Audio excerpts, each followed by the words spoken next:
Hello students, आज पीछे Q का एक फ़ोटो है तो इट मीन्स हम अपनी क्लासेस में क्यूइंग मॉडल करने जा रहे हैं।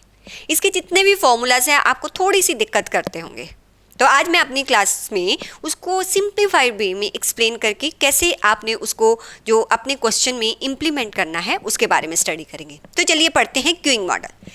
क्यूइंग मॉडल में देखो क्यों स्टडी किया जाता है। कोई भी ऑर्गेनाइजेशन जो है वो ये देखती है कि अगर वो कोई सर्विस प्रोवाइड कर रही है तो उस सर्विस प्रोवाइड करने का रेट क्या है, जहाँ सर्विस रिसीविंग का रेट क्या है।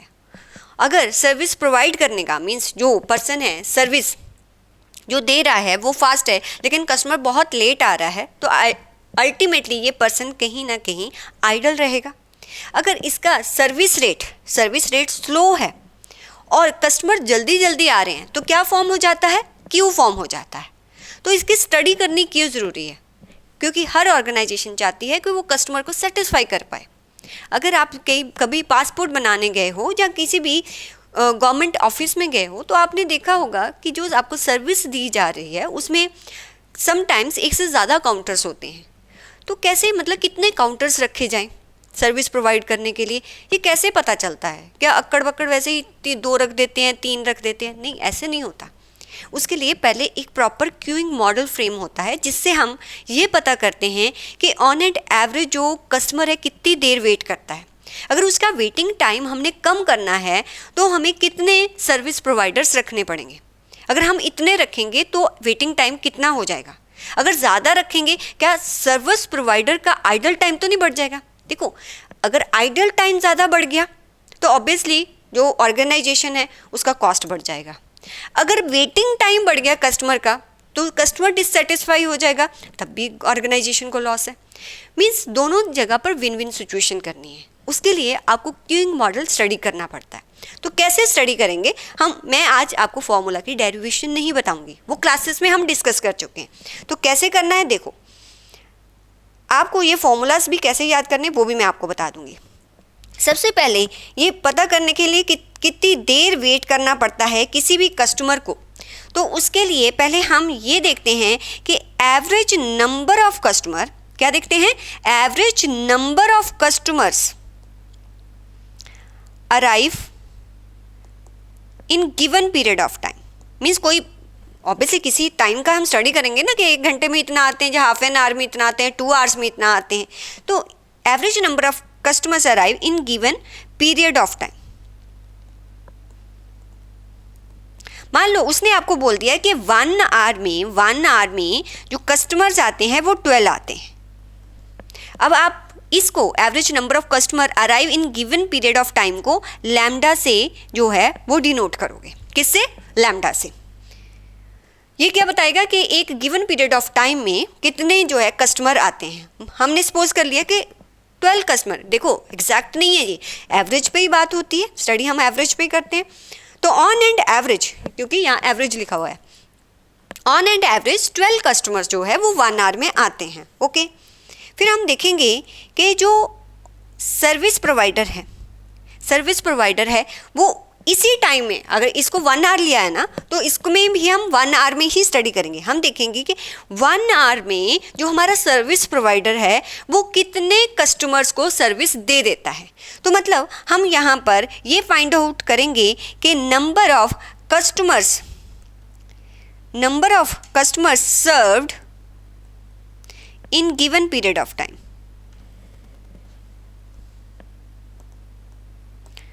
मीन्स उस टाइम में एक, अगर आप इसको 1 आवर ले रहे हो तो इसको भी 1 आवर ही लेना है। अगर इसका जो भी आपने आंसर निकाला है सॉल्व करते हुए कोई भी क्वेश्चन 30 मिनट्स, तो इसको भी 30 मिनट्स लेना है। तो मैंने कहा कि 1 आवर में 10 कस्टमर को वो सर्व करती है।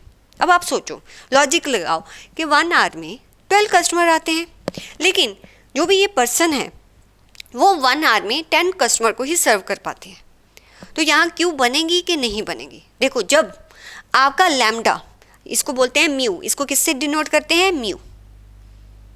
किससे डिनोट करते हैं? अरे बन नहीं रहा तुम, ये देखो बन गया, ये देखो, ठीक है, इसको म्यू से डिनोट करते हैं। सोचना है लॉजिकल, साथ में क्यूइंग मॉडल में थोड़ा लॉजिक लगेगा। अगर मेरा म्यू लेस देन है लैम्डा से, ठीक है। अगर मेरे लैम्डा से मेरा म्यू जो है वो लेस देन है तो ऑब्वियसली क्या क्यू बनेगी कि नहीं, सोचो। हाँ बिल्कुल ठीक, क्यों बनेगी। अरे भाई वो 10 कस्टमर को ही सर्विस दे पा रही है 1 आवर में और 1 आवर में 12 कस्टमर आ रहे हैं, तो जो है वो क्यों बनेगी। क्या यहाँ पर मेरा सर्विस प्रोवाइडर फ्री रहेगा, नहीं, क्योंकि कस्टमर ज़्यादा हैं, उसका रेट सर्विस रेट कम है। जब सर्विस रेट कम है तो यहाँ पर आइडल रेट होगा ही नहीं, ये आइडल बैठेगी नहीं। अच्छा ऑपोजिट कर दे, ऑपोजिट कर दे मीन्स इसके जो सर्विस प्रोवाइडिंग रेट है वो है 1 आवर में 12 कस्टमर, बट अल्टीमेटली बैंक में 1 आवर में सिर्फ आते हैं 10 कस्टमर। तो यहाँ पर ये क्योंकि इसकी स्पीड ज़्यादा है तो यहाँ पर आइडल रेट आएगा। तो अल्टीमेटली अगर मैं ये कहूँ कि हम यूटिलाइजेशन, हम अपने सर्विस प्रोवाइडर का यूटिलाइजेशन या हमारे सिस्टम का यूटिलाइजेशन रेट मीन्स जो सिस्टम है यहाँ पर, जो भी यहाँ पर सिस्टम है इसको कितना यूटिलाइज कर पा रहे हैं। अगर ये हमने लैम्डा लिया और ये हमने म्यू लिया तो हमारा यूटिलाइजेशन कितना हो रहा है, ये हमने लैम्डा लिया और ये हमने म्यू लिया तो यूटिलाइजेशन कितना हो रहा है 12/10 1.2 मीन्स अगर मैं परसेंटेज में बोलूँ 120% मीन्स वो सिस्टम जो है वो क्रैश होने के चांसेस ज़्यादा हो जाते हैं इसमें। अब सर्विस प्रोवाइडर पर्सन बैठा है तो ऑब्वियसली बीमार हो जाएगा, भाई इतना काम करवाओगे, ओवर बर्डन कर रखा है तुमने उसको।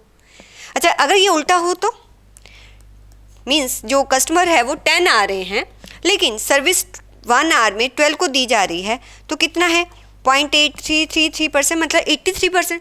मीन्स जो सिस्टम है आपका 100% कैपेसिटी पे नहीं काम कर रहा है, उसका सिर्फ 83% ही वो काम कर रहा है।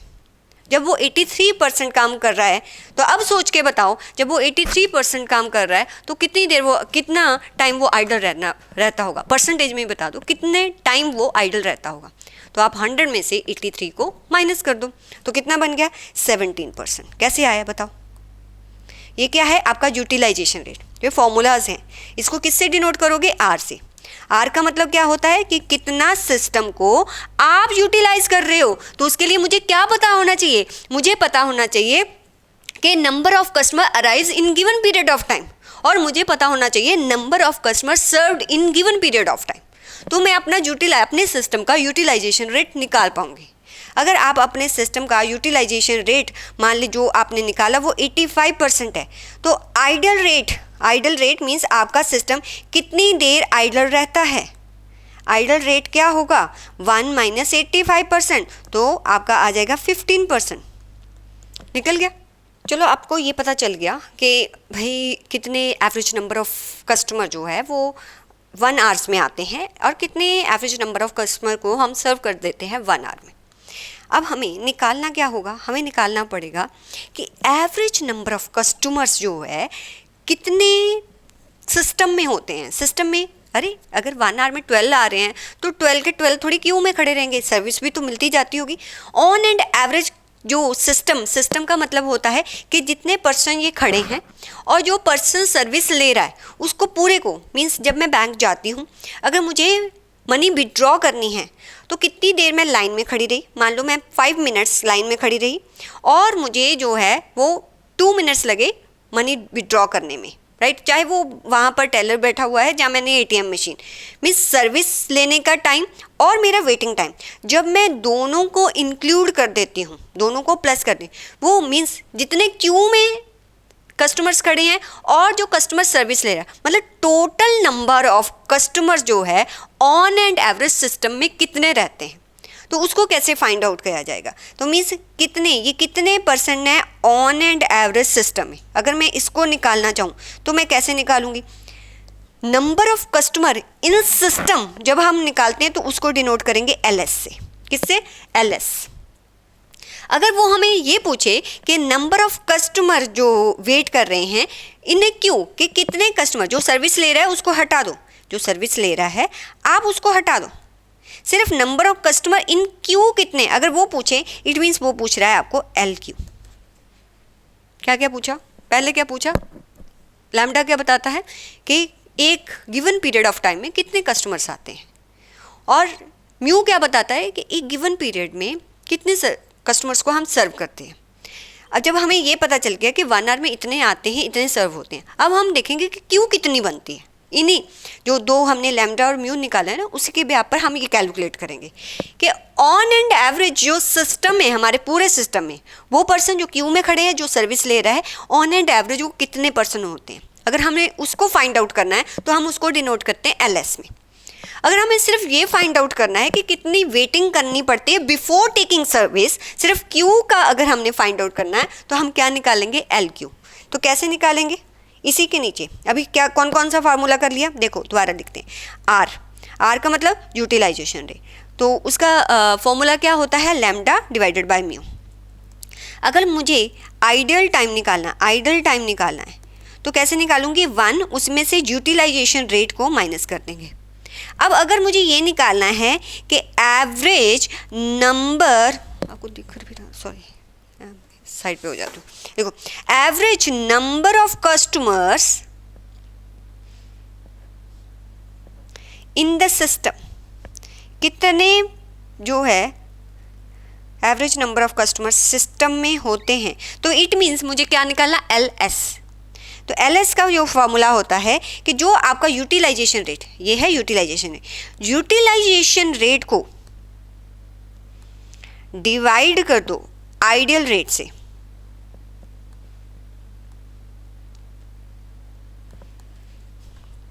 यूटिलाइजेशन रेट को डिवाइड करना है हमें आइडियल रेट से। तो यूटिलाइजेशन रेट का क्या फॉर्मूला होता है, लैम्डा डिवाइडेड बाय म्यू। किससे डिवाइड करना है, आइडियल रेट। आइडियल रेट का क्या होता है, 1 minus lambda divided by mu. अब आपको ये याद नहीं रखना, सिर्फ ये कुछ याद रखना क्योंकि कुछ एक क्वेश्चन है जिसमें ये यूज़ होता है, तो इसलिए आपको याद रखना। या कभी भूल जाओ, मतलब पेपर में आपको याद नहीं आ रहा फॉर्मूला कैसे है, तो आप ये याद कर सकते हो कि जो हमारा एवरेज नंबर ऑफ कस्टमर जो सिस्टम में है उसका होता है कि जितना यूटिलाइज हुआ उसको आइडियल रेट से हमें डिवाइड कर देना। इसको सॉल्व कर लो, अल्टीमेटली ये सॉल्व करके आपका आ जाएगा लैम्डा म्यू माइनस लैम्डा, ठीक है। तो ये फॉर्मूला आपका बन जाएगा, तो ये फॉर्मूला बन जाएगा। अभी याद कराऊंगी, पहले देख लो, ठीक है। सेकंड फॉर्मूला क्या होता है कि average number of customer in Q, average number of customer in Q.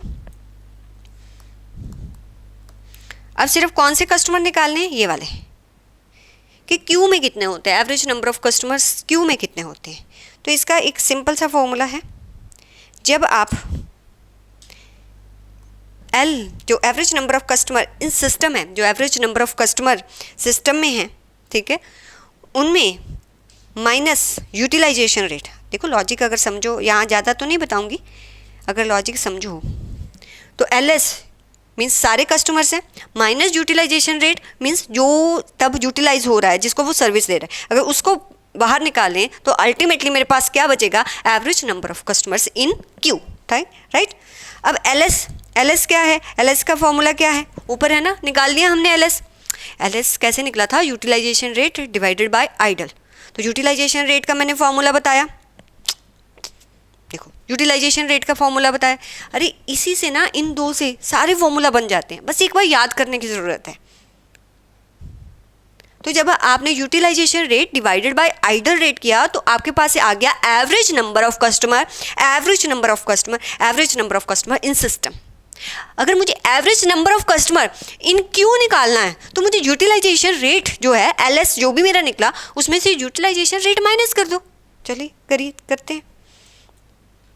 तो मुझे LQ निकालना है, तो ये मेरा lambda mu minus lambda utilization lambda minus mu कीजिए, देखिए क्या आता है, क्या बनता है, खुद करो।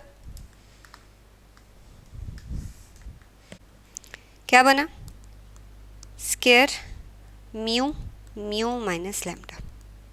याद करा दूंगी, डोंट वरी, अभी ये सॉल्व कर लिया, ठीक है। अच्छा ये तो निकाल लिया हमने, क्या क्या निकाला, हमने निकाला कि गिवन पीरियड में कितने कस्टमर आते हैं, दैट इज़ कॉल्ड लैम्डा। एक गिवन पीरियड में कितने कस्टमर्स को सर्व करते हैं, दैट इज़ कॉल्ड म्यू। उससे हमने यूटिलाइजेशन रेट निकाला, लैम्डा डिवाइडेड बाय म्यू। फिर आइडल रेट भी निकाल लिया। फिर हमने देखा कि एवरेज नंबर ऑफ कस्टमर कितने खड़े रहते हैं सिस्टम में, वो हमने LS निकाला। उसके लिए हमने यूटिलाइजेशन रेट को डिवाइड किया किससे, आइडल रेट से, ठीक है। फिर हमें निकालना average number of customer Q, हमें सिस्टम वाला नहीं लेना। तो इट मीन्स जो LS निकाला है उसमें से माइनस कर दो जो यूटिलाइज हो रहा है, जिसको सर्विस दी जा रही है, वो माइनस कर दो, तो क्या निकल जाएगा, average number of customer in Q.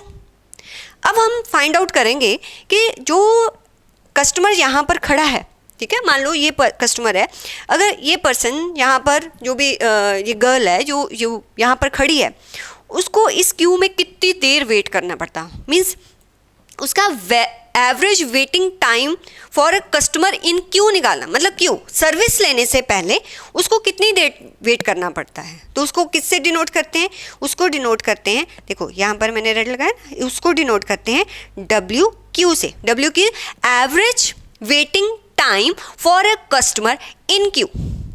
अगर हमें ये पता करना हो कि average waiting time for a customer in system, what does it mean, क्या मतलब है इसका। मान लो मैं एटीएम से जो है पैसे निकलवाने जाती हूँ, अगर मुझे 5 मिनट्स लाइन में खड़ा होना पड़ता है, उसके बाद 2 मिनट्स मुझे एटीएम पर लगते हैं, तो मेरा average waiting time, complete time कितना लगा, 5 + 2। मेरा average waiting time in Q कितना है, 5 मिनट्स। फिर उसके बाद एटीएम गई, 2 मिनट्स वहाँ वेस्ट हुए, तो टोटल टाइम मेरे को कितना लगा, 7। तो सिस्टम का टाइम जो है, सर्विस का टाइम कितना है, सिस्टम का नहीं, सर्विस का टाइम कितना है 2, क्यू का टाइम कितना 5, दोनों को प्लस कर दोगे तो वो वेटिंग टाइम ऑफ सिस्टम आएगा, वो वेटिंग टाइम ऑफ सिस्टम आएगा। तो वेटिंग टाइम ऑफ सिस्टम को हम डिनोट करते हैं WS से। किससे डिनोट करते हैं, WS से। अब ये कैसे निकलेंगे, चलिए आइए देखते हैं। कौन सा फॉर्मूला, एवरेज, मैं एवरेज की बात कर रही हूँ, मैं एग्जैक्ट टाइम की बात नहीं कर रही हूँ। Average waiting time for a customer, किसके लिए, किसके लिए नहीं, सॉरी किस में, इन क्यू। किससे डिनोट करेंगे, इसको हम डिनोट करेंगे WQ से। तो WQ को जो है हम कैसे फाइंड आउट करेंगे, एवरेज जितने भी नंबर ऑफ कस्टमर्स होंगे, average number of customer in Q जो आपने ऊपर निकाला होगा,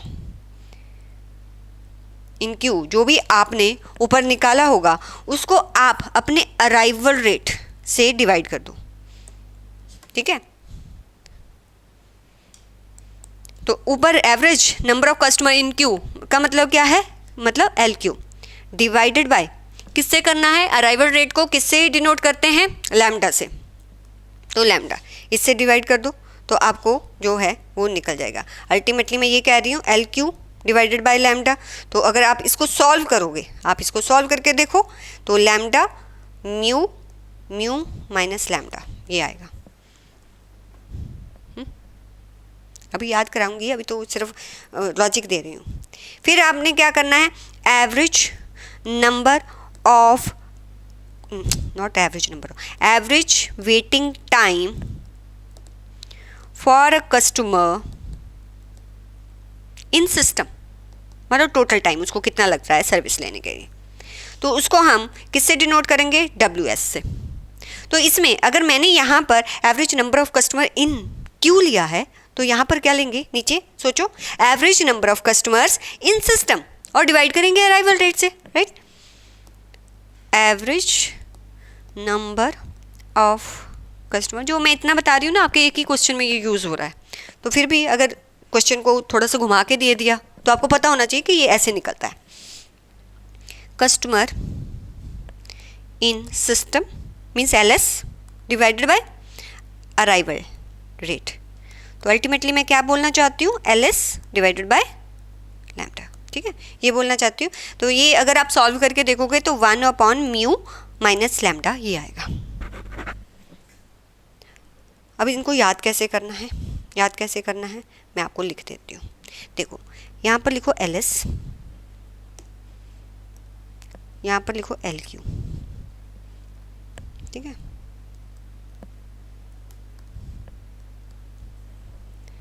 अब इसको याद कैसे करेंगे हम,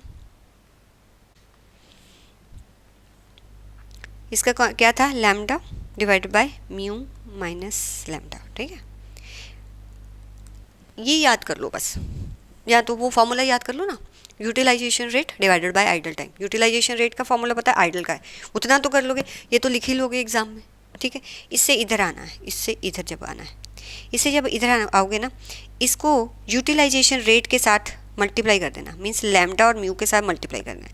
अगर मैंने लैम्डा म्यू के साथ मल्टीप्लाई किया तो अल्टीमेटली ये मेरा, देखो कलर नहीं चेंज किया मैंने, अल्टीमेटली ये मेरा बन जाएगा lambda square mu mu lambda, ये बन गया है, याद हो गया, ये तो कर लोगे, उससे वो मल्टीप्लाई करते हैं। अच्छा फिर इससे नीचे आना है हमने, जब हम इससे नीचे आएंगे तो हमें क्या निकालना है, वेटिंग टाइम इन सिस्टम। ठीक है, जब वेटिंग टाइम इन सिस्टम है ना तो ऊपर का लैम्डा हटा देना, उड़ा दो, एक लैम्डा उड़ा दो बस, और कुछ नहीं करना। तो ये आ गया राइट।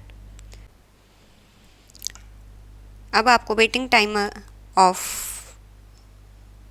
क्यू निकालना है, तो जैसे इसका लैम्डा उड़ा दिया तो इसका लैम्डा भी उड़ा दो, तो क्या आ जाएगा, एक यहाँ पर 2 है ना, तो एक यहाँ से भी गया, यहाँ एक ही था तो 1 रह गया, यहाँ पर 2 थे तो एक लैम्डा रह गया, बाकी ऐसे ही लिख देना है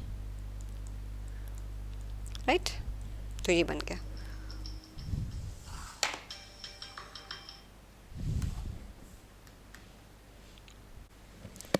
ओके, इन फॉर्मूलाज के बाद वो आपसे ये भी पूछ सकता है कि probability of no customer in system, probability of 1 customer in system, उसका फॉर्मूला कैसे याद करना है। तो मीन्स प्रोबेबिलिटी का फॉर्मूला आपको कैसे याद करना है। अगर आपसे पूछ ले कि प्रोबेबिलिटी बताओ कि no customer means 0 customer, ultimately वो क्या पूछ रहा है कि 0 कस्टमर है सिस्टम में, तो कैसे निकालोगे। 0 कस्टमर का मतलब है कि आइडल टाइम है, उस टाइम जो सर्विस प्रोवाइडर है वो फ्री बैठा हुआ है, तो कैसे वो निकालते हैं, वो निकालते हैं मीन्स हमने P0 प्रोबेबिलिटी ऑफ 0 कस्टमर की प्रोबेबिलिटी कैसे निकालेंगे, 1 माइनस आर, आर का मतलब क्या होता है, utilization, 1 minus lambda over mu, तो ये हो गया प्रोबेबिलिटी ऑफ 0 कस्टमर। अगर उसने पूछा है कि प्रोबेबिलिटी बताइए कि 1 कस्टमर, तो कैसे निकालेंगे, आर 1 कस्टमर मीन्स सर्विस दी जा रही है, यूटिलाइज हो रही है, सर्विस प्रोवाइड की जा रही है, तो आर मतलब यूटिलाइजेशन रेट, और मल्टीप्लाई कर देंगे 0 कस्टमर प्रोबेबिलिटी से। अब आप कहोगे कि 0 कस्टमर प्रोबेबिलिटी से मल्टीप्लाई क्यों हुआ, क्योंकि 1 तो तभी होगा जब पहले कोई कस्टमर नहीं होगा, तो पहली जो कोई कस्टमर की प्रोबेबिलिटी को जो 1 कस्टमर है उसके साथ आपको मल्टीप्लाई करना पड़ेगा। ज़्यादा लॉजिक्स नहीं यहाँ पर देखेंगे हम, आर मतलब और P0 का क्या प्रोबेबिलिटी है, कैसे लिखा हमने, 1 लैम्डा डिवाइडेड बाय म्यू, यही है, तो R का मतलब यहाँ क्या है, लैम्डा डिवाइडेड बाय म्यू, तो ये बन गया। तो प्रोबेबिलिटी ऑफ 1 कस्टमर आए तो ये आ जाएगा। अगर उसने पूछा है प्रोबेबिलिटी ऑफ 2 कस्टमर, तो मतलब R फिर प्रोबेबिलिटी ऑफ 1 कस्टमर से मल्टीप्लाई कर देंगे। ऑब्वियसली अगर 1 कस्टमर सर्व किया है तभी तो सेकंड कस्टमर की प्रोबेबिलिटी आएगी, तो P1 के साथ आपने मल्टीप्लाई करना है। तो कैसे आएगा R, P1 का फॉर्मूला क्या होता है, जो P1 है P1 का फॉर्मूला क्या होता है, तो P1 का फॉर्मूला था R मल्टीप्लाई बाय P0। अब ये अगर हम खोलते हैं तो R multiply by 1 minus mu, R मतलब R देख लो, lambda over mu multiply by lambda over mu multiply by 1 minus lambda over mu. तो अगर प्रोबेबिलिटी ऑफ 3 कस्टमर आ जाए तो means R multiply bye P2 का मतलब R multiply bye R multiply bye R multiply bye P0। तो 3 अगर आ जाए, P3 आ जाए तो R कितनी बार आएगी, 3 टाइम, और P0 आ जाएगी। तो जितने कस्टमर बढ़ते जाएंगे बाहर लैम्डा बाय म्यू उतनी बार आएगा, और अंदर 1 minus lambda divided by mu आएगा। तो मीन्स Pn कितने भी नंबर ऑफ कस्टमर्स हों तो लैम्डा डिवाइडेड बाय म्यू की power n 1 minus lambda divided by mu, ये आपका जो है वो प्रोबेबिलिटी होती है। तो ये याद रखना है, एक प्रोबेबिलिटी याद रखनी है और आपको ये वाले याद रखने हैं। यूटिलाइजेशन रेट किसके इक्वल टू होता है, लैम्डा डिवाइडेड बाय म्यू, और आइडल रेट किसके इक्वल होता है, 1 minus lambda divided by mu, जहाँ 1 माइनस आर। तो दीज आर ओनली फॉर्मूला, इतने ही याद रख लोगे, और कुछ आपको ये वाला स्टडी करना है। एक बार इसको स्टडी कर लो, फिर इसके बाद हम क्वेश्चंस करते हैं। हेलो स्टूडेंट्स, क्यूइंग मॉडल के पार्ट 2 में आज हम कुछ क्वेश्चंस करेंगे, बट आपको पहले एक बार फॉर्मूला की दोबारा से प्रैक्टिस करवा दूँ। क्या क्या किया था, मैंने आपको बोला था कि क्यूइंग मॉडल में जो हम डिस्ट्रीब्यूशन मानते हैं वो एक्सपोनेंशियल पॉइसन डिस्ट्रीब्यूशन के थ्रू करते हैं। मीन्स हम ये मानते हैं कि जो कस्टमर्स हैं वो रैंडमली आ रहे हैं, और इवन इसमें एक और एजम्पशंस होती है कि इनफाइनाइट नंबर में आ रहे हैं, मीन्स फाइनाइट कस्टमर्स नहीं है, हमें पता नहीं है कि इतने कस्टमर्स आएंगे। इन एजम्पशंस के बेस पर ही हम इन फॉर्मूलाज को लगाएंगे। ये सारी थ्योरी मैंने अपने ऑपरेशनल मैनेजमेंट के जो आपको मैराथन लेक्चर है उसमें क्यूइंग की थ्योरी मैंने आपको समझा रखी है। आज सिर्फ हम क्वेश्चंस करेंगे यहाँ पर। तो एक बार देखते हैं फॉर्मूलाज में क्या क्या किया। मैंने आपको बोला कि सबसे पहले आपको एवरेज अराइवल रेट पता होना चाहिए किसी भी गिवन पीरियड का, चाहे वो 1 आवर हो या 30 मिनट्स हो। अगर आपने जो अराइवल रेट निकाला है 1 आवर का, तो सर्विस रेट भी आप 1 आवर का निकालेंगे। अराइवल रेट को हम प्रेजेंट करते हैं लैम्डा के थ्रू और सर्विस रेट को म्यू के थ्रू प्रेजेंट करते हैं। देन हमने देखा था कि लैम्डा है कि कितने कस्टमर्स 1 आवर में आ रहे हैं और कितने कस्टमर्स को हम 1 आवर में सर्व कर रहे हैं। तो अगर हम लैम्डा और म्यू को डिवाइड कर देंगे तो यहाँ पर ये आएगा कि हम सिस्टम का कितना यूटिलाइज कर पा रहे हैं, या जो भी ये वाला आंसर आपका आता है, इट मीन्स यूटिलाइजेशन मीन्स उस टाइम सिस्टम में काम हो रहा है। तो इन अदर वर्ड्स में ये कह सकती हूँ कि जो भी आपके पास ये आंसर है, ये वो कस्टमर हैं जिनको सर्विस दी जा रही है।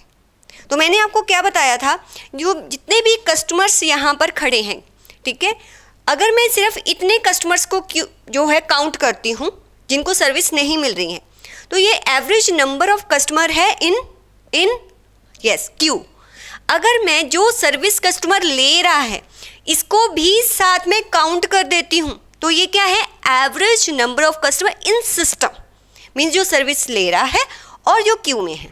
ध्यान से सुनो ये बात, इसी पर ये फॉर्मूला बनेगा।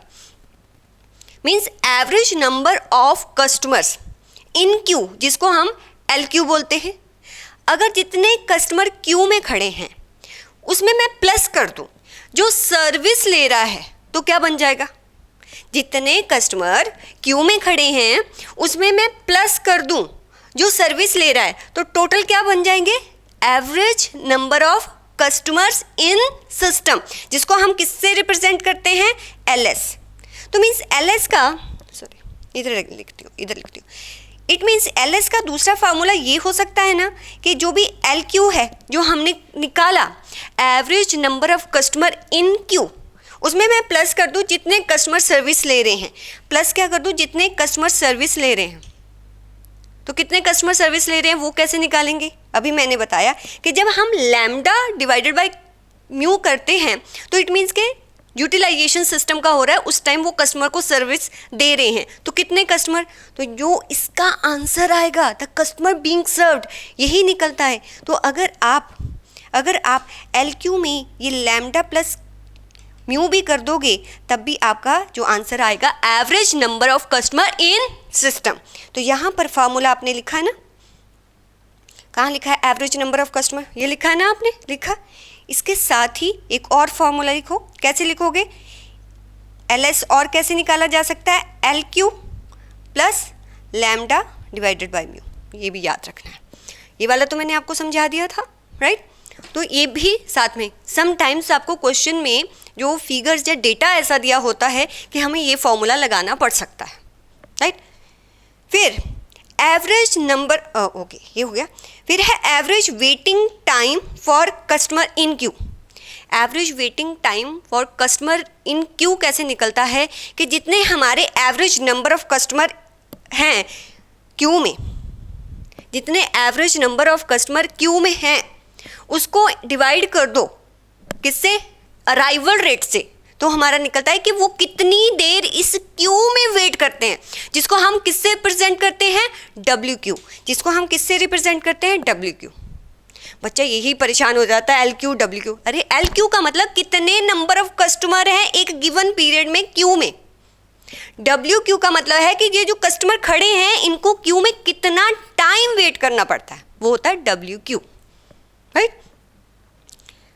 अभी एक क्वेश्चन पूछूंगी मैं, देखती हूँ कितने ध्यान से आप मेरी बात सुन रहे हो। तो डब्ल्यू क्यू कैसे निकलता है, अभी मैंने बताया कि जितने average number of customer Q में खड़े होंगे उनके अराइवल रेट से आप डिवाइड कर दो तो आपको पता चल जाएगा कि सिस्टम में क्यू में उनको कितना वेट करना पड़ रहा है, राइट।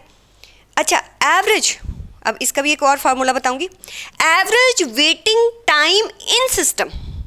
इट मीन्स अगर अगर अगर अगर क्यू में जितना टाइम उनको वेट करना पड़ रहा है उसमें मैं क्या प्लस कर दूं, तो average waiting time in system, system तो ये सारा है ना, बताओ ना, अगर क्यू में जितना टाइम वेट करना पड़ता है उसमें क्या प्लस कर दूं कि मेरे पास आए average waiting time in system.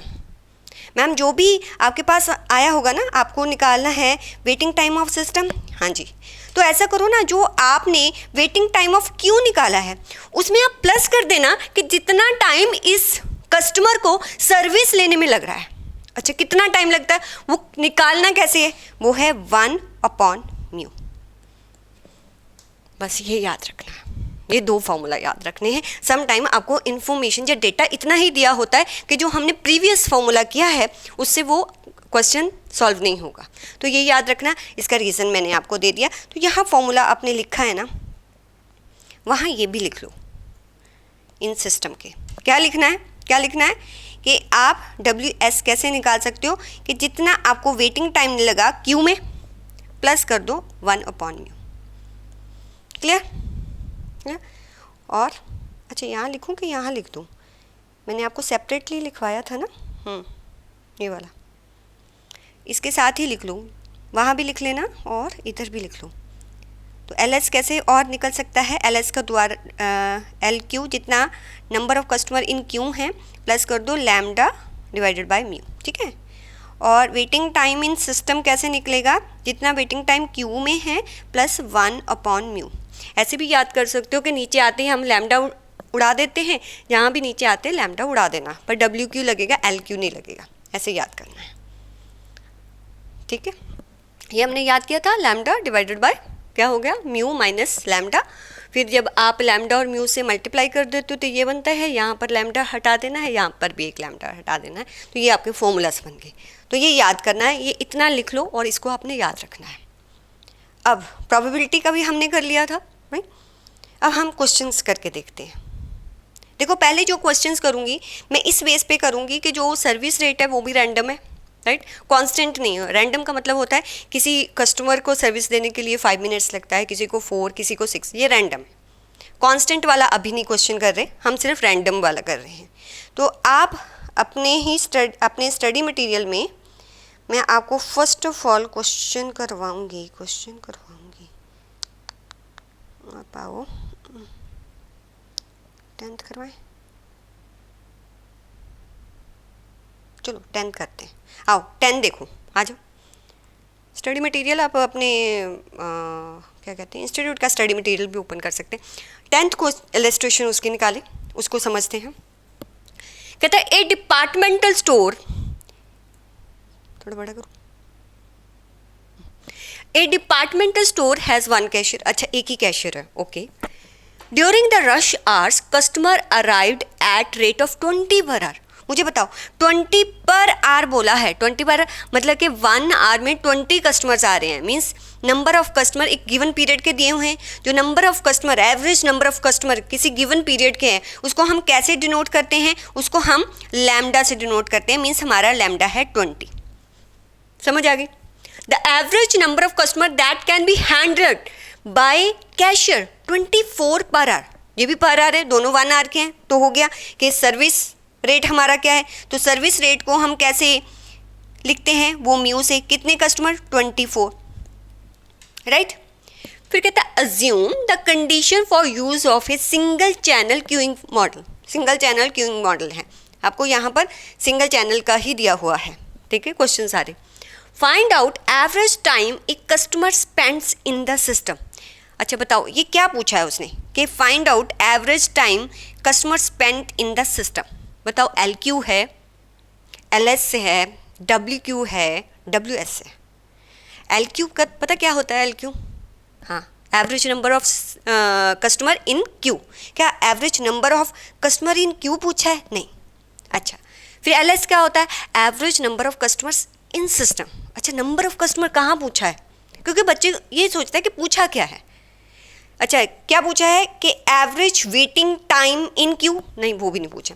Average waiting time in system पूछा है क्या, देखो तो एवरेज टाइम है कस्टमर स्मेस्ट, यस। तो क्या पूछा है आपसे, उसने पूछा है आपसे WS, क्या पूछा है WS। अब WS का क्या फॉर्मूला होता है बताओ, WS का फॉर्मूला क्या होता है, 1/μ माइनस लैम्डा, यही होता है। कहाँ लिखा है, देखो देखो अपने फॉर्मूला वाली शीट में जाओ, मैं थोड़ा स्मॉल कर देती हूँ, देखो 1/μ माइनस लैम्डा, ठीक है। क्या ये ऐसे निकलेगा, उसने अराइवल रेट लिख दिया, ठीक है। क्वेश्चन कैसे निकाला, अच्छा आप यहाँ पर निकाल के देख लो, 1 म्यू कितना निकला है हमारा, म्यू कितना है 24 माइनस 20, निकालो कितना आया, 24 माइनस 20 आ गया आपका 4। 1/4 कितना होता है, देखो मैम 0.25 आया, ठीक है 0.25 आया, ठीक है 0.25। व्हाट इज दिस, आर्स, क्यों आर्स है, क्योंकि ये भी 1 आर में है 24 कस्टमर, ये भी आर में है, तो 0.25 जो है वो आर में निकलेगा। अगर हमें मिनट्स में निकालना है कि कितने वेटिंग टाइम होता है कस्टमर का स्पेंड इन सिस्टम, तो इसको किससे मल्टीप्लाई कर दो, 0.25 को मल्टीप्लाई कर दो 60 से, तो कितना आ जाएगा आपका 15 मिनट्स। तो कोई भी कस्टमर है वो कितना स्पेंड करता है सिस्टम में टाइम, जब वो आया, ठीक है, ऑर्गेनाइजेशन में आया, उसके बाद जब उसको सर्विस मिली, जब वो सर्विस लेके फ्री हो गया, तो टोटल उसका टाइम जो स्पेंड होता है वो 15 मिनट्स। तो 0.25 आर लिख के नहीं आना, अगर 0.25 आ रहा है ना तो उसको मिनट्स में भी चेंज करो, अच्छा इंप्रेशन जाता है। मैम आपने तो ऐसे निकाल दिया, एक ही फॉर्मूला लगाया, देखो तो इसने कितनी पंचायती की हुई है। अरे कुछ नहीं किया हुआ, उसने क्या किया हुआ है, उसने पहले लिखा है कि अराइवल रेट क्या है, फिर उसने लिखा है सर्विस रेट क्या है।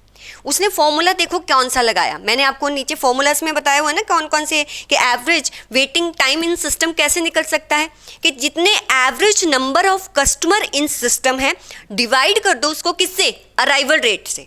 तो average number of customer in system कैसे निकलेंगे, इन सिस्टम निकालने के लिए हमारे पास जो फॉर्मूला है lambda divided by mu minus lambda, वैसे निकालें, फिर उसको अराइवल रेट के साथ डिवाइड कर दो, तब भी वही आंसर आएगा। तो इसने 2 फॉर्मूला से लगा के किए हैं, हमने एक में ही निकाल दिया, तो आप एक से भी निकालोगे आंसर आपका ठीक निकलेगा, ठीक है। तो इतना लंबा नहीं करने की ज़रूरत आपको। चलिए 10th क्वेश्चन हो गया आपका, नेक्स्ट आओ 11 में। 11 सिंपल ही है, चलो हाँ बहुत ही इंपॉर्टेंट क्वेश्चन है, इसको करते हैं 11th क्वेश्चन को। रेडी है, देखो मैंने आपको पहले ही कहा था, ये पार्ट 2 देखने से पहले जो फॉर्मूला कराए ना उसको ध्यान से देखो, तब समझ में आएगा। जब फॉर्मूला दिमाग में होंगे ना क्वेश्चन फटाफट से निकल जाएंगे आपके। चलिए कहता है as a tool service centre, as a tool service centre the arrival rate है इज 2 पर आर, 1 आर में कितने 2। तो बताइए कि आपका अराइवल रेट किससे प्रेजेंट करते हैं, लैम्डा से, कितने हैं 2 पर आर, मतलब 2 कस्टमर पर आर। जब वर्कर्स बोलो 2 वर्कर्स पर आर आते हैं। द सर्विस पोटेंशियल इज 3 पर आर, मीन्स जो सर्विस रेट है ना उसको किससे, म्यू से, वो है 3 पर आर। पर आर भी पीछे लिख सकते हो, या सिंपल 3 लिख दो वो भी चलेगा। इसका मतलब 2 workers per hour, 3 workers per hour, right. Simple queue model exist करता है, सारे क्वेश्चन इसी पे बेस हैं। The hourly wage paid to attendant at the service centre is ₹1.50। इसका मतलब क्या है, देखो यही बना देती हूँ, अब उस पर क्यों जाना। देखो यहाँ पर वर्कर्स आते हैं, ठीक है, एक वर्कर जो है वो सर्विस ले रहा होता है, यहाँ पर हमारा सर्विस प्रोवाइडर बैठा है। ये सर्विस प्रोवाइडर 1 आर के ऑर्गेनाइजेशन से कितना चार्ज करता है, 1.50 रुपीज़, ठीक है। ये हमारे वर्कर्स हैं, ये वर्कर्स हैं। ये वर्कर जब सर्विस लेते हैं ना तो ये सर्विस प्रोवाइडर 1 आर के 1.50 रुपीज़ चार्ज करता है, ये लिखा हुआ है बस। And the hourly cost of machinist away from the work, hourly cost of machinist मतलब ये जो वर्कर है ना, जब ये मशीन से दूर होते हैं, जब ये मशीन से दूर होते हैं, ये कोई टूल लेने आए होंगे, वहाँ कार का प्रोडक्शन हो रहा है, कोई टूल चाहिए, अब जो वर्कर है वहाँ से काम को छोड़ के वो कहाँ जाता है, ये सर्विस प्रोवाइडर के पास जाता है कि भाई ये टूल चाहिए। अब जो वर्कर जब वो मशीन से दूर रहता है तो उस टाइम के लिए क्या हो जाता है, काम स्टॉप हो जाता है। जब काम आपका स्टॉप हो जाएगा तो उसका कोई ना कोई एक्सपेंस कॉस्ट आपको इनकर्ड करना पड़ेगा। वही कॉस्ट दिया है कि वर्कर जब मशीन से दूर होता है ना, तो जो कंपनी है उसको कितना कॉस्ट पड़ता है, उसको पड़ता है ₹4। कितना, आर का, एक आर का कितना पड़ता है, ₹4। The hourly cost of a machinist, एक मशीनिस्ट, एक वर्कर गया, अगर 1 आवर लगा के आया तो ऑर्गेनाइजेशन ने ₹4 बेयर कर लिए, उस पर ₹4 जो है कॉस्ट उसकी बेयर करती है जब तक वो मशीन से दूर रहता है। एक तो ₹4 बेयर करता है, दूसरा क्या बेयर करता है कि जो सर्विस प्रोवाइडर उस 1 आवर में सर्विस दे रहा है 1.50, तो ये कॉस्ट बेयर करता है। चलो ये तो मैंने बता दिया, ये कॉस्ट लिखी है, कैसे इसको क्वेश्चन में लेना है, कैसे सॉल्व करना, वो आगे देखते हैं। अब फर्स्ट क्या पूछा गया है, the average number of machinist being served या waiting to be served at given time. मतलब अब क्या पूछा है कि जो वेटिंग टाइम ही पूछा गया, ये तो पता चल रहा है, waiting time to be served at given time, मतलब कितने नंबर ऑफ जो वर्कर्स हैं वो वेट करते हैं। इन क्यू है कि सिस्टम थोड़ा सा क्लियर नहीं हो पा रहा है, बट यहाँ पर जो थर्ड रिक्वायरमेंट है ना, उससे पता चल जाता है कि उसने सिस्टम का ही पूछा होगा, बट हम इस पर नहीं आते। अगर ऐसा कभी भी आपको कन्फ्यूज़न लगती है ना, क्लियर नहीं हो पा रहा, या तो क्यू लिखा होता या इन लाइन लिखा होता, अगर नहीं क्लियर हो पाता है तो इस केस में आप average number of customer in Q भी निकाल आना और एवरेज नंबर ऑफ कस्टमर जो है वो इन सिस्टम भी निकाल के आना। तो बट यहाँ पर उसने average number of customer being served और waiting to be served at given time, उसने क्या निकाला है, सिस्टम में निकाला, बट यहाँ नहीं क्लियर हो पा रहा तो आप दोनों निकालना, LS भी निकालना और LQ भी निकालना। तो LS कैसे निकलता है, क्या फॉर्मूला होता है, lambda divided by mu minus lambda, तो ये हमारा निकल जाएगा 2। ये 2 क्या आया, ये 2 का मीनिंग क्या है कि एवरेज नंबर ऑफ वर्कर्स जो है, जो एक पर्टिकुलर मतलब कितना है, 1 आवर में average number of customer workers कितने होते हैं 2 होते हैं सिस्टम में।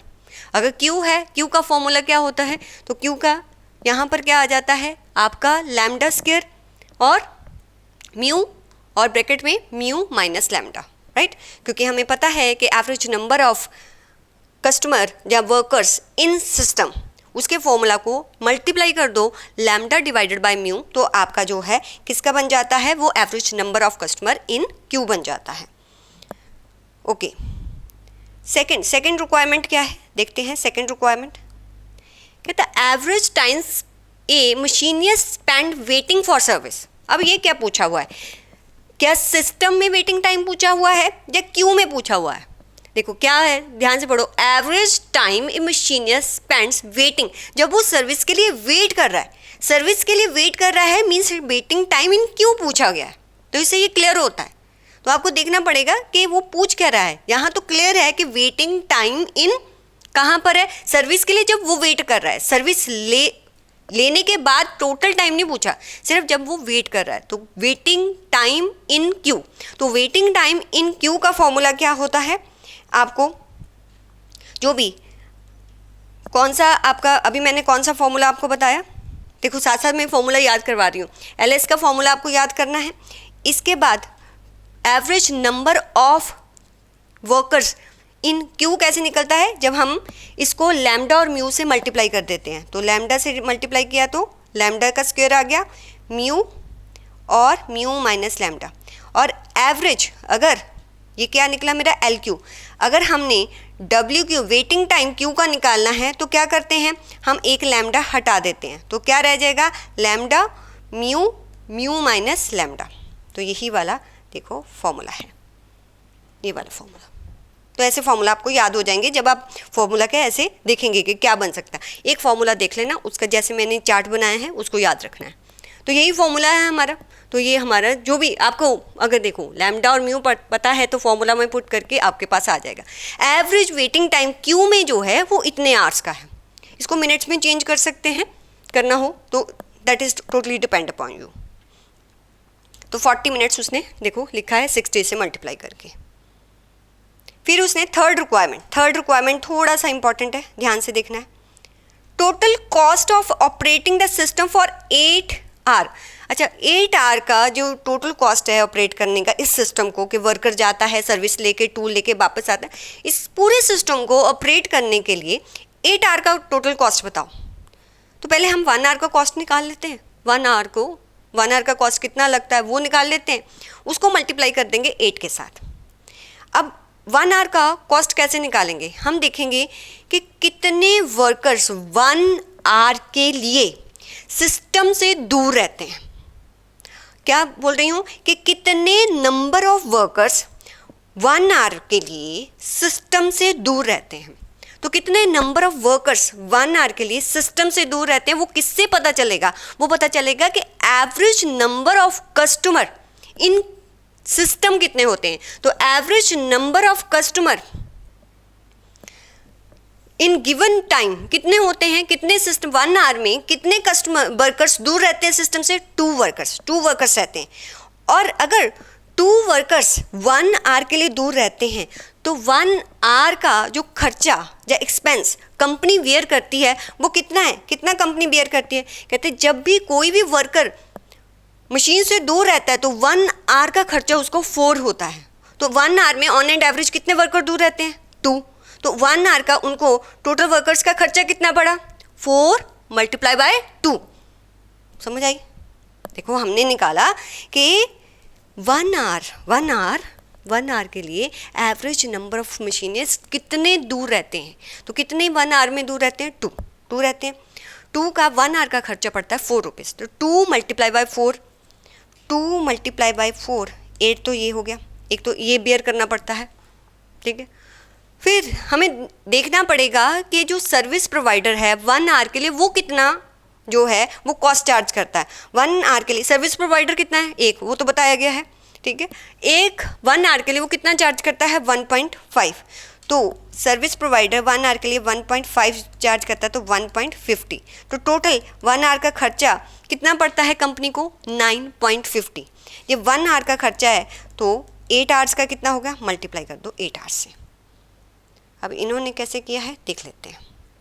देखो average number of machinist in system कितने रहते हैं, 2। ये तो हमने ऊपर निकाला, मैंने कहा था ना कि थर्ड से पता चलेगा कि ऊपर उसने क्या पूछा है, ठीक है। अगर ऐसा नहीं हो तो दोनों निकाल के आने हैं। फिर एवरेज कॉस्ट ऑफ 2 मशीनिस्ट, जो कॉस्ट है 2 रहते हैं तो दोनों की 1 आवर का कितना जो है एक्सपेंस बेयर करती है कंपनी, 4 रुपीज़ पर आवर। तो 2 का कितना बेयर करेगी, 8। Then attendant cost per hour कितनी है, 1.1 ही अटेंडेंट है तो 1.50 इंटू 1 तो इतना। तो टोटल 1 आवर का खर्चा जो है वो ऑर्गेनाइजेशन बेयर करती है 9.50 पर आवर। तो 8 आवर्स का हमने निकाल दिया, ठीक है। ये थर्ड रिक्वायरमेंट थी, वो हमने बता दी। फोर्थ रिक्वायरमेंट क्या है, फोर्थ रिक्वायरमेंट देखो, कहते हैं the cost of the system if there were 2 attendants. ओह 2 अटेंडेंट्स हैं, आप 2 अटेंडेंट्स हैं तो मीन्स आपका सर्विस रेट चेंज हो जाएगा। कैसे हो जाएगा अभी बताती हूँ। दोनों एक साथ काम करते हैं as a team, each paid, हर एक को हम 1.50 पर आवर देते हैं, हर एक को हम 1.50 दे रहे हैं। And each able to serve on average 2 per our. Okay, तो जो हमारा म्यू होता है वो क्या होता है, सर्विस रेट, कि एक पर्टिकुलर गिवन पीरियड में हम कितने वर्कर्स को सर्व कर सकते हैं। तो ये कह रहा है कि भाई आप 2 वर्कर्स को 1 आवर में सर्व कर सकते हो, कौन, ईच। अगर हर एक 2 वर्कर को सर्व कर सकता है तो हमारे पास कितने नंबर ऑफ सर्विस प्रोवाइडर हैं, 2। तो 2 मल्टीप्लाई बाय 2, तो म्यू है मीन्स हमारा सर्विस रेट क्या है कि सर्विस प्रोवाइडर 4 वर्कर्स को पर आवर में सर्विस दे रहे हैं। तो कैसे निकालना सर्विस रेट, अगर एक से ज़्यादा आपके सर्विस प्रोवाइडर हैं तो जो भी आपको दिया गया है कि पर आवर जितने भी वर्कर को वो सर्व कर रहे हैं मल्टीप्लाई बाय नंबर ऑफ आपको मशीनिस्ट कर देना है, तो वो आपका क्या निकल जाएगा, वो आपका म्यू निकल जाएगा। अब हमारा म्यू नया हो गया, ठीक है। अगर म्यू नया है तो average number of workers in system वो भी चेंज हो जाएगा, ठीक है।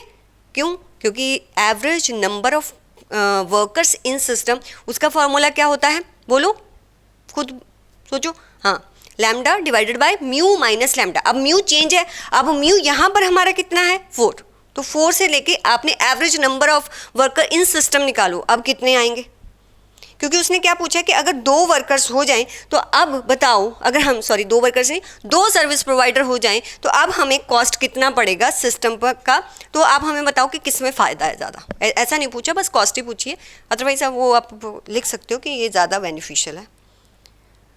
तो कॉस्ट ऑफ सिस्टम कैसे निकालना? कॉस्ट ऑफ सिस्टम निकालने के लिए क्या क्या पता होना चाहिए? मुझे ये पता होना चाहिए कि 1 आवर के लिए जो वर्कर्स है कितने नंबर ऑफ वर्कर्स सिस्टम से दूर रहते हैं, ठीक है, और उस 1 आवर के लिए हम सर्विस प्रोवाइडर्स को कितना पैसा देते हैं। चलो वो तो यहाँ से क्लियर है कि सर्विस प्रोवाइडर को कितना पैसा देते हैं, 2 है सर्विस प्रोवाइडर, हर एक को 1.50 देते हैं, तो 2 मल्टीप्लाई बाय 1.50, ये तो सर्विस प्रोवाइडर का कॉस्ट हो गया। हमें निकालना क्या पड़ेगा कि 1 आवर के लिए वर्कर्स का कॉस्ट कितना वेयर करते हैं। उसके लिए हमें देखना पड़ेगा कि एवरेज नंबर ऑफ वर्कर्स जो हैं कितने जो सिस्टम में होते हैं 1 आवर के लिए, तो वो हमें दोबारा से निकालना पड़ेगा। देखो हमारा लैम्डा तो वही रहेगा, ठीक है, अराइवल रेट तो 2 पर आवर रहेगा, पर म्यू चेंज हो जाएगा, वो मैंने बता दिया, म्यू मैंने कैसे निकाला, ठीक है। अब आप ये दोबारा से निकालेंगे, जब हमने ये दोबारा से निकाला अब आया 1, मीन्स 1 आवर के लिए 1 वर्कर जो है सिस्टम से दूर रहता है। अगर 1 आवर के लिए 1 वर्कर दूर रहता है सिस्टम, और कितनी देर रहता है वो भी देखना है। Average time spent by machinist in system, system में वो कितना टाइम स्पेंड कर रहा है, सिस्टम में वो कितना टाइम स्पेंड कर रहा है। पहले देखो एवरेज जो स्पेंडिंग टाइम था, average time in the system कितना स्पेंड कर रहा था 1 आवर। जब वो वर्कर्स जो है दूर रहता है, कितने वर्कर्स सिस्टम से दूर रहते हैं, हमने क्या किया था, कितने वर्कर्स रहते हैं 2, और वो उनको कितना टाइम लग जाता है वहाँ पर 1 आवर, राइट। तो हमने क्या किया था, यहाँ पर 2 वर्कर्स 1 आवर के लिए दूर रहते हैं और एक 1 आवर का खर्चा कितना पड़ता है 4, वो कर दिया था। अब जब हमने 4th क्वेश्चन का निकाला तो यहाँ पर 1 workers on and average system से दूर रहता है कितने टाइम के लिए, वो निकालना पड़ेगा ना, सिस्टम में कितना टाइम स्पेंड करता है, कितना टाइम स्पेंड करता है 1/2 मीन्स हाफ एन आवर मतलब 30 मिनट्स, ठीक है। तो कैसे निकालोगे, जो ऑर्गेनाइजेशन है वो 4 रुपीज़ किसका देती है 1 आवर का, तो हाफ एन आवर का कितना देना पड़ेगा, हाफ एन आवर का कितना देना पड़ेगा 2 रुपीज़, और कितने वर्कर्स दूर रहते हैं 1, तो कितना आ जाएगा 2, तो वर्कर्स का कितना आ जाएगा।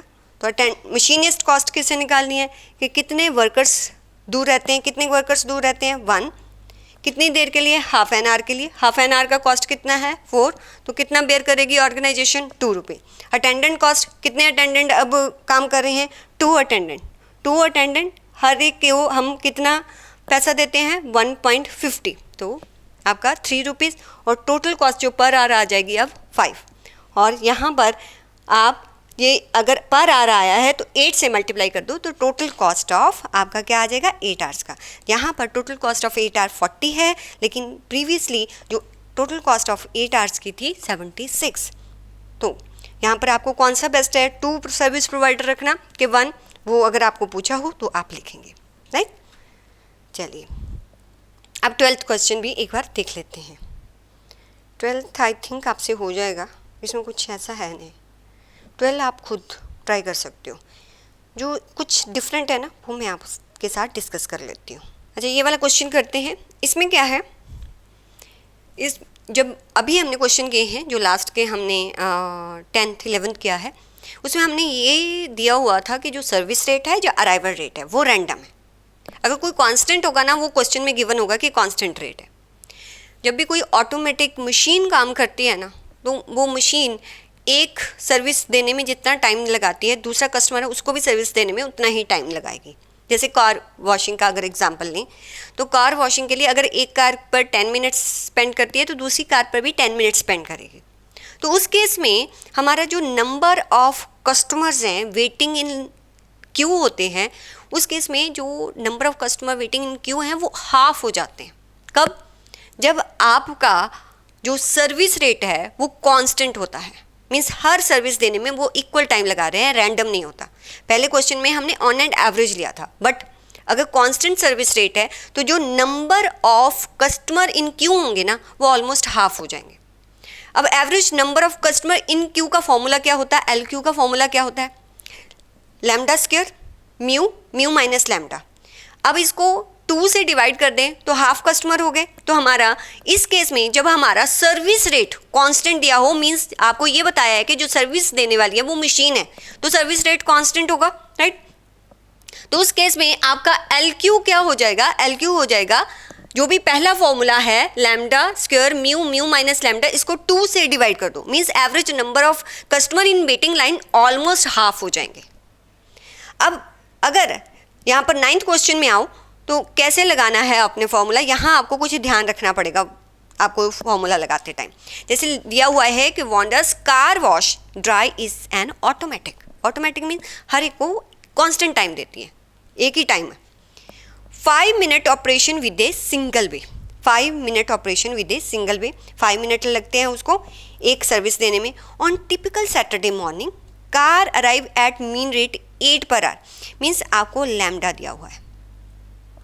लैम्डा क्या दिया हुआ है कि पर आवर का 8 कार्स, ठीक है, 8 कार्स पर आवर आती हैं। म्यू कितना दिया हुआ है, 5 मिनट्स है, मीन्स 5 मिनट वो एक कार की वॉशिंग के लिए लगाती है, तो 1 आवर में मतलब 60 मिनट्स में कितनी कार्स हो जाएंगी। अगर 5 मिनट्स में 1 कार वॉश होती है तो 60 मिनट्स में कितनी हो जाएंगी, तो कैसे निकालेंगे, 60 डिवाइडेड बाय 5, तो कितना आ जाएगा आपका ऑलमोस्ट 12 कार्स पर आवर, तो कितनी आ जाएंगी 12। ये हो गया हमारा सर्विस रेट और ये हो गया हमारा अराइवल रेट, तो ऐसे निकाल लिया। अब मैंने कहा, अब उसने क्या पूछा है, the average number of cars in line.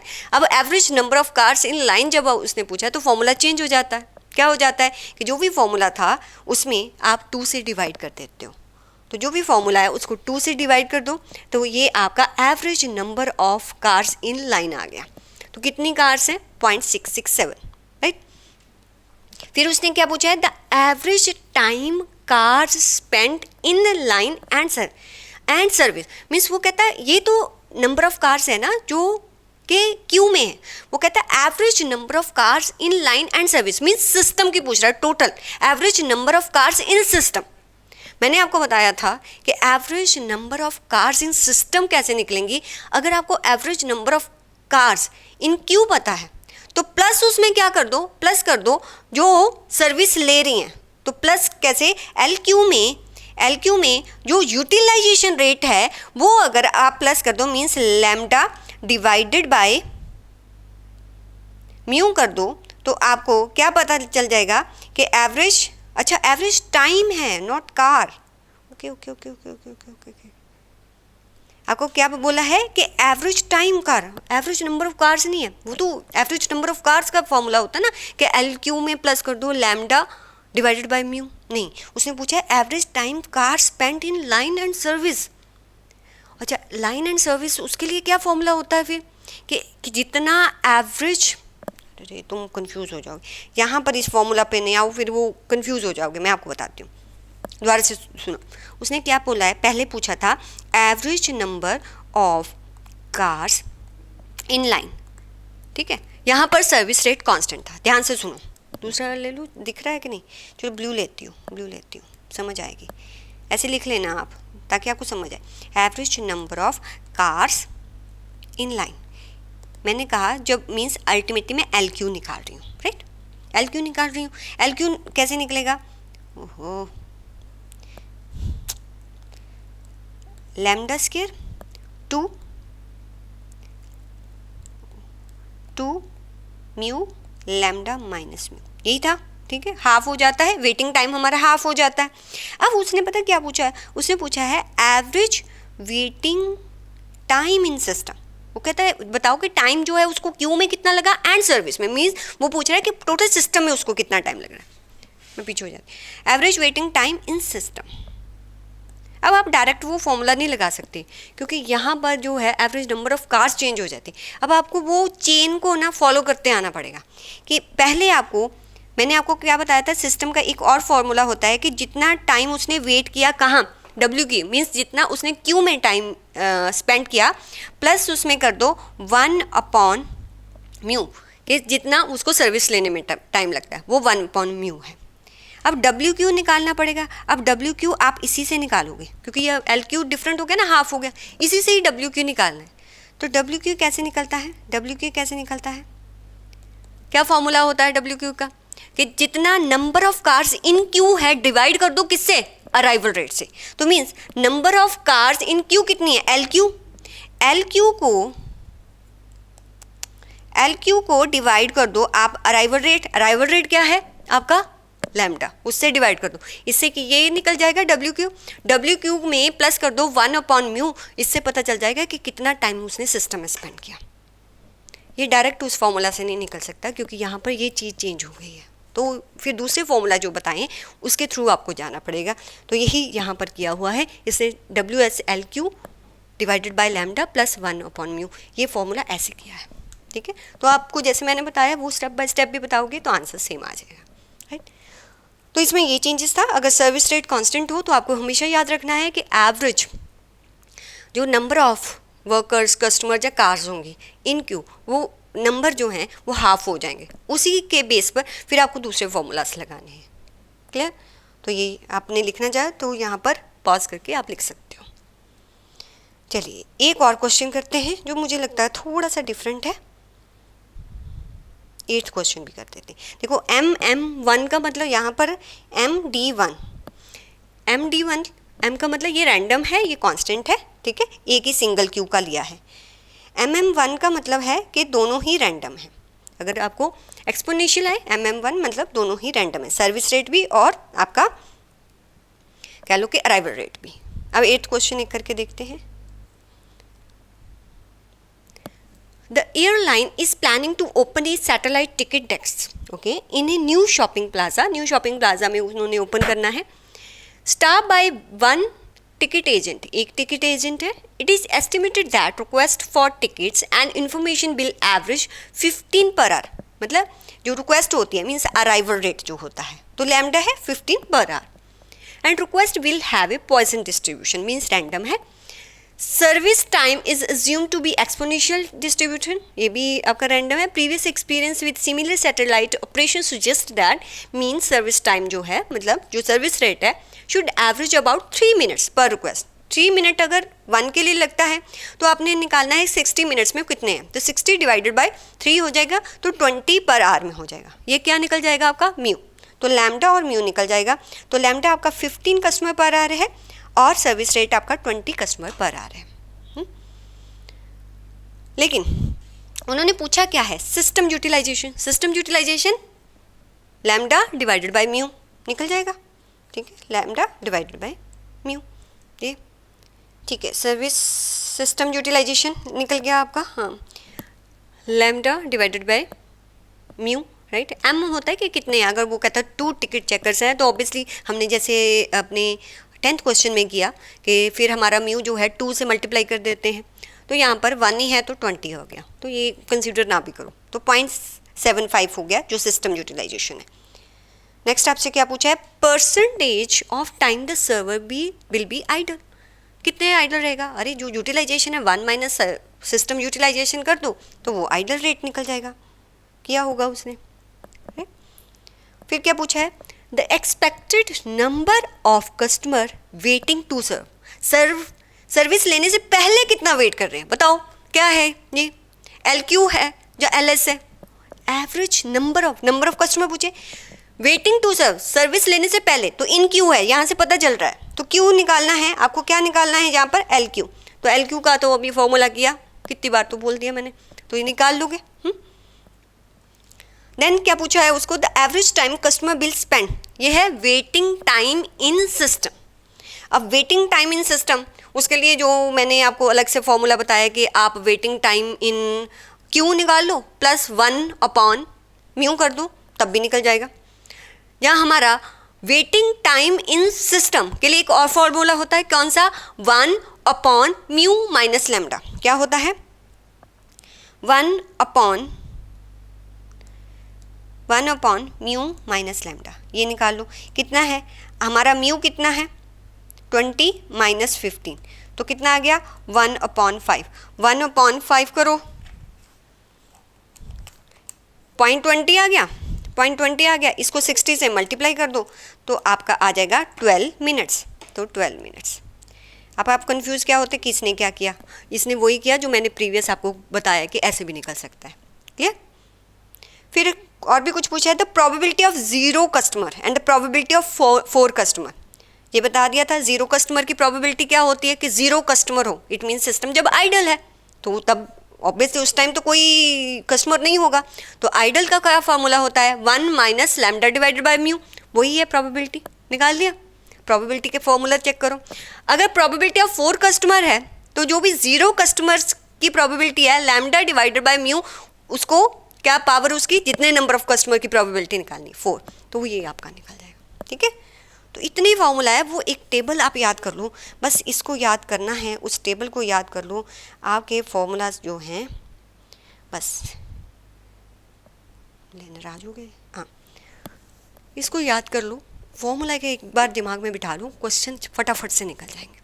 I hope कि आपको क्यूइंग के थोड़े बहुत क्वेश्चन जो है वो समझ आए होंगे। आप एक बार फिर से इसको जो है लेक्चर को देखो तो आप देखो कि आपको प्रैक्टिकल सॉल्व करना आपके लिए बहुत ईजी हो जाएगा। Okay students, okay bye.